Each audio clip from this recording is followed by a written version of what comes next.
ETF index mutual funds నేర్చుకుని stock మార్కెట్లో రాణించాలనుకుంటున్నారా? వెంటనే ఈ నెంబర్కి కాల్ చేయండి.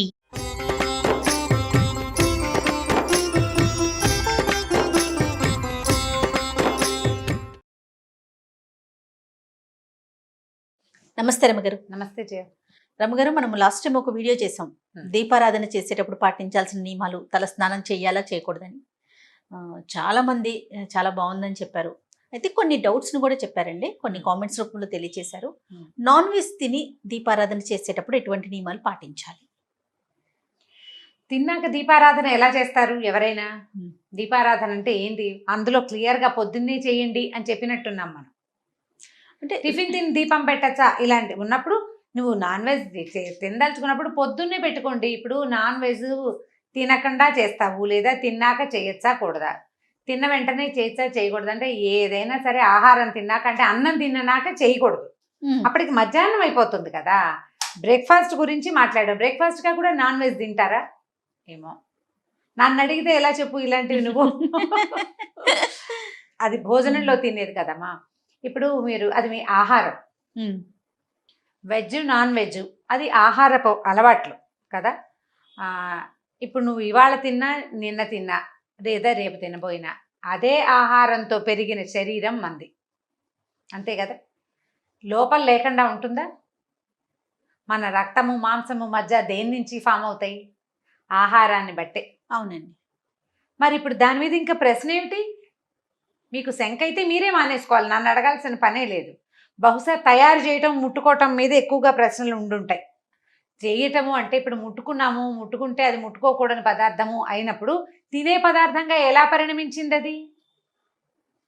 అంత శంక ఎందుకు? ఇది మన ఆహారం అనుకోండి, అది తప్పు అనుకుంటే మీ అంతటి మీరే మానేసుకోవచ్చు, నన్ను నాబట్టి వాళ్ళని అడగాల్సిన పనే లేదు. అలాంటి అనుమానాలు ఉన్నవాళ్ళు పొద్దున్నే దీపారాధన చేసుకోండి అని చెప్పాం. అయితే ఉపవాసం చేసేవారు నాన్ వెజ్ తినేవారైనా కూడా ఆ రోజు నాన్ వెజ్ తినరు సహజంగా. ఇప్పుడు సాటర్డే తినం, కొంతమంది గురువారం శుక్రవారం మనకి ఇష్టం ఇచ్చిన రోజు ఉపవాసం ఉంటాం కదండి. అలా ఉన్నప్పుడు నాన్ వెజ్ తినేవారు నాన్ వెజ్ తినరు. బహుశా ఈ అనుమానంతో మరి నాన్ వెజ్ అనేది అంటే ఆ నాన్ వెజ్ తినేటప్పుడు మరి దీపారాధన చేయొచ్చా చేయకూడదా అన్న ఒక అనుమానం ఏమన్నా వస్తుందేమో బహుశా. మీకు అది మీ ఆహారం అయినప్పుడు, ప్రధాన ఆహారంలో ఒకటైనప్పుడు మీరు వంట చేసుకోవడానికి ముందే దీపారాధన చేసేసుకోండి. మీకు తినడానికి లేని శంక దీపానికి ఎందుకు?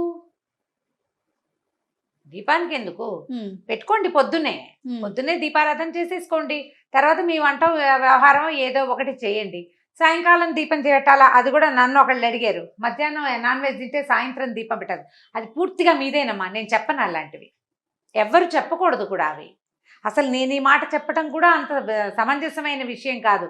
కాకపోతే మనకు అన్ని రకాల ఫాలోవర్స్ ఉన్నారు, ప్రతి వాళ్ళకి మనసులో ఉంటుంది భగవదారాధన చేసుకోవాలి, దేవుడికి దీపం పెట్టుకోవాలి, దండం పెట్టుకోవాలి, గుళ్ళోకి వెళ్ళాలి, వాళ్ళ భావాలు దెబ్బతినకూడదని చెప్పటమే ఇది. మీ మనోభావాలు దెబ్బతినకుండా ఉండటం కోసం చెప్తున్నాను. మధ్యాహ్నం తిన్నాము, సాయంత్రం దీపం పెట్టచ్చా లేదంటే అది మీరు ఆలోచించుకోండి. పొద్దున్న దీపం పెట్టుకున్నాక స్నానం చేసి దీపం పెట్టిన తర్వాత మీ పని మీరు చేసుకోండి. దేవుడికి దండం పెట్టకుండా తప్పదు కదా. భగవంతుడు ఎక్కడ లేడు? సమస్తంలోనూ ఉన్నాడు, అన్నిట్లోనూ దేవుడు ఉన్నాడు. నువ్వు తినేది, తరిగేది, వండేది అన్నీ చూస్తాడు భగవంతుడు.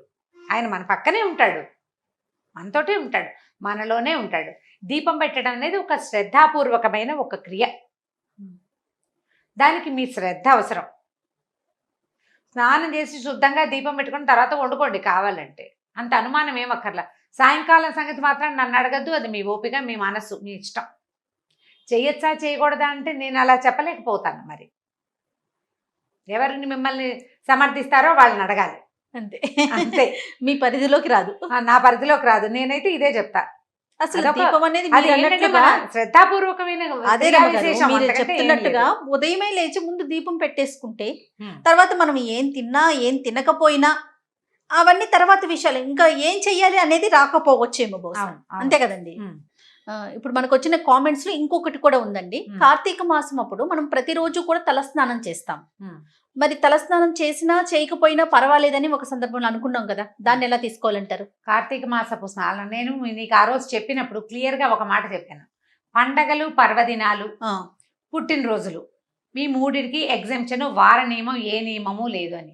పర్వదినాల్లో కార్తీకము, మాఘమాసము, సముద్ర స్నానం, నదీ స్నానం చేస్తాం. అప్పుడు నెత్తికి నూనె పెట్టుకోరు, తలంటి పోసుకోరు, రోజు తల మీద నీళ్లు పోసుకోవటమే. అవును, ప్రతిరోజు నెత్తి మీద నీళ్లు పోసుకుంటాం. ఆ రోజుల్లో అలా చెప్పబడింది కాబట్టి అది చేయాలి. మీరు నిత్య పూజ గురించి అడిగారు. నేను రోజువారీ పూజకి క్యాజువల్గా చేయవలసిన విధానం సంగతే చెప్పాను. పర్వదినాలకి ఎగ్జామ్షన్ అని అవాళ చెప్పాను. ఆ పర్వదినాలంటే 1-2 days అనుకుంటున్నారేమో, కాదు. కార్తీక మాఘమాసాలు, మార్గశిర మాసంలో ప్రత్యేకంగా రోజు స్నానం చేయాలని చెప్పబడిన నదీ స్నానాలకి వాటికి నియమం లేదు, రోజు చేయటమే. అదే కాదు, ఏకాదశి ద్వాదశికి ఏకాదశి నాడు తెలియక తలస్నానం చేసినా ద్వాదశి నాడు తెలిసి కూడా చేయకూడదు అంటారు.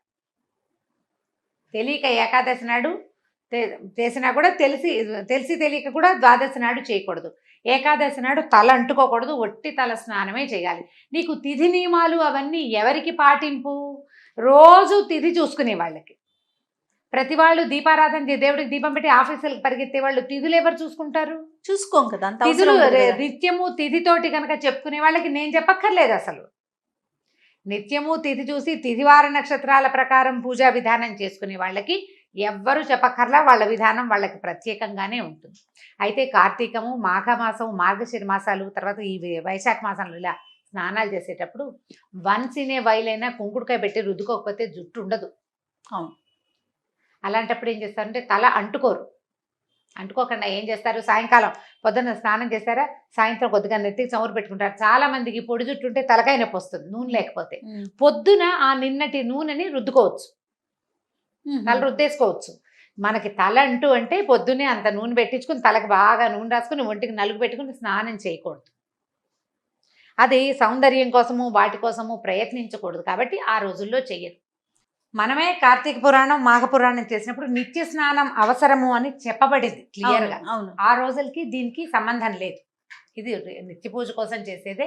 ఇది తిని చేయొచ్చా, తినకుండా చేయాలా, అవన్నీ కూడా ఏంటంటే మన అవగాహనని బట్టి. పొద్దున్నే దీపం పెట్టేసుకోండి. తర్వాత మీరు ఎక్కడికైనా వెళ్ళినా ఏదైనా చేసినా పెద్ద తప్పు ఉండదు.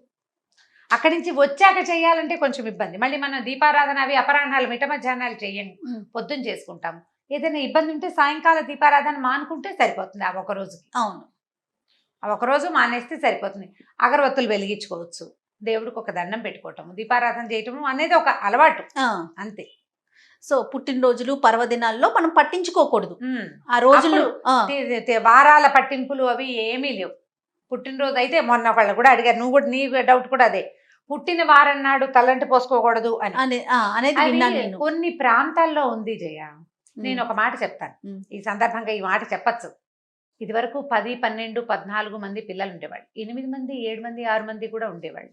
ఆ రోజుల్లో అసలు వారాలకి, పుట్టిన దినాలకి వాటికి ప్రాముఖ్యతే ఉండేది కాదు. డేట్లు కూడా జ్ఞాపకం పెట్టుకునేవాళ్ళు కాదు జయ. అయి ఉండొచ్చు. ఇప్పుడు మనకి 2, 3 ఉంటే మన పిల్లాడు ఏ రోజు పుట్టాడు అనేది ఒక క్లారిటీ ఉంటుంది. చాలా మంది సంతానం ఉన్న చోట, ఏ వెసులుబాటు లేని చోట అసలు జ్ఞాపకాలే ఉండవు. మనం పుట్టిన వారం మనకు ఎలా గుర్తుంటుంది? మన పెద్దవాళ్ళు చెప్తేనే కదా, ఎవరైనా చెప్పాలి. ఆ మొదటి నుంచి జ్ఞప్తి పెట్టుకోవాలి. 7-8 మంది సంతానం ఉండి బతుకు కోసం పోరాటం సాగించే క్రమంలో ఈ గోల జ్ఞాపకం ఉండదు, ఎవరికి ఈ విషయం గుర్తుండదు. మనకి ఇప్పుడు తక్కువ మంది సంతానం ఉన్నారు, మనం అది కొంచెం జ్ఞాపకం ఉంచుకోగలం. కానీ అది అన్ని ప్రాంతాల్లోనూ లేదు, మా వైపు లేదు. నువ్వు మహేష్ ఇద్దరు చెప్పారు. మాకు చెప్తారండి, ఏ రోజు అయితే పుడతారో ఆ రోజు తలస్నానం చేయకూడదు అని చెప్తారు. అదే పుట్టినరోజున తలస్నానం చేయకూడదు, ఆ వారం నాడు పనికిరాదు అని. ఇప్పుడు శుక్రవారం పుట్టామనుకుందాం, మనం ప్రతి వారం శుక్రవారం తలస్నానం చేయకూడదు అంటారు. అట్లా నాకు తెలియదు ఆ నియమం. గ్రామీణ ప్రాంతాలను బట్టి ఆ ప్రాంతంలో ఉండుండొచ్చు, ఆ ప్రాంతంలో ఉండుండొచ్చు. ఏ ప్రాంతంలో అలాంటి నియమం ఉందో మీరు నిరభ్యంతరంగా మీ నియమాన్ని పాటించుకోవాలి, మీ ప్రాంతాన్ని బట్టి. మనం ఎప్పుడు అదే చెప్పుకుంటామా, మన ఇంట్లో ఏది ఉందో అది పాటించాలి. మన పెద్దమ్మ, అమ్మమ్మ చెప్తారనుకోండి, నువ్వు శుక్రవారం పుట్టేవా అమ్మాయి, శుక్రవారం నీళ్ళు పోసుకోకండి, పోసుకోకూడదు. నో అనిపించుకుని చేయకూడదు జయ ఎప్పుడు. అది బయట వాళ్ళు రోడ్డు మీద జనాలు కాదు, మన ఇంట్లో గనక మన అమ్మో, మన పెద్దమ్మో, మన అమ్మమ్మో, మన అత్తగారో ఇది చేయకూడదు అని చెప్తే అది చెయ్యొద్దు. ఎందుకో తెలుసా, చెప్తా చూడు. ఇప్పుడు ఒకవేళ చేసామనుకో, ఏదైనా చిన్న ప్రమాదం అవ్వగానే మన శంక ఎక్కడికి వెళ్తుంది, వాళ్ళు వద్దన్నా చేసామని మనకు భయం వేస్తూ ఉంటుంది. ఆ భయం వేసే పనులకి వెళ్ళకూడదు అసలు. ఎందుకు వెళ్ళాలి? వద్దని పెంచుకున్న పని చెయ్యొద్దు.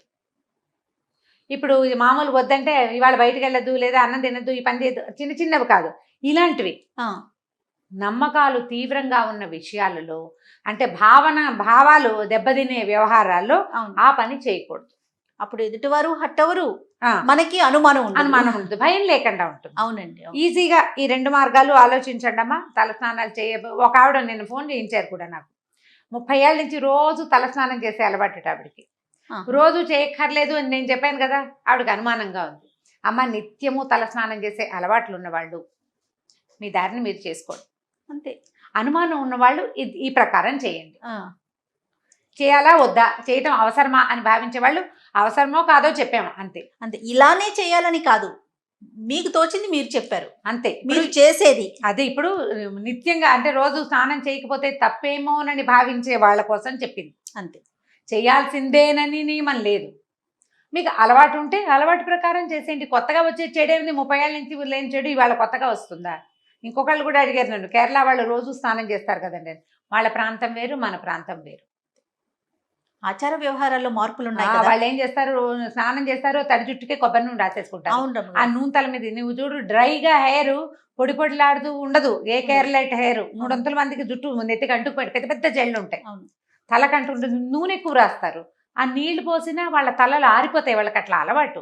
మనకి చూడండి, నూనె రాసుకొని షాంపూతో కానీ కుంకుడికాయతో కానీ రుద్దుకోకపోతే ఉట్టి నీళ్లు పోసుకుంటే ఎంత అనీజీగా అనిపిస్తుంది. అనీజీగా ఉంటుంది. మధ్యాహ్నం వేసరికి తలనొప్పి వచ్చేస్తుంది. మన వెదర్ కి తల ఆరదు అసలు, పిడచకట్టుకుపోయినట్టు అనిపిస్తుంది తల. అవును, పిడచగానే ఉంటుంది.